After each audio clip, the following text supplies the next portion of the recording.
పెద్ద పెద్ద నీటి సరస్సులు ఎక్కడుంటాయో వాటిల్లోకి అడవి దున్నలన్నీ కూడా దూరిపోయి కనపడకుండా పడుకునేవిటే. ఇక కోతులు పెద్ద పెద్ద శిలలు చూసుకుని వాటి మీద పాకి ఎక్కి అక్కడ కూర్చునేవిట, ఏనుగులు వచ్చేస్తున్నాయని భయపడిపోయి. గడ్డశైలంబుల కపులపాకు వాల్మీకముల చొచ్చు వనభుజంగంబులు, పెద్ద పెద్ద పాములు పుట్టల్లోకి పారిపోయేవిట. నీలకంఠంబులు నింగికెగాయవు, అసలు నెమలంత బాగా ఎగరదు. అటువంటి నెమలి ఆకాశానికి ఎగిరిపోయేది భయం వేసి. ఇంకా పాపం పారిపోలేంది ఎవరు?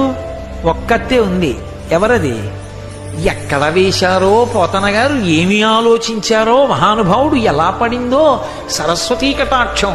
వెరచి చామరీ మృగంబులు వీచువాల చామరముల భయద పరిహేల విహరించు భద్రకరుల గాలి సోకిన మాత్రాన జాలి నుండి. చామరీ మృగాలను ఉంటాయి, వాటికి పెద్ద తోకుంటుంది, కుచ్చు. ఆ తోకే బరువు దానికి.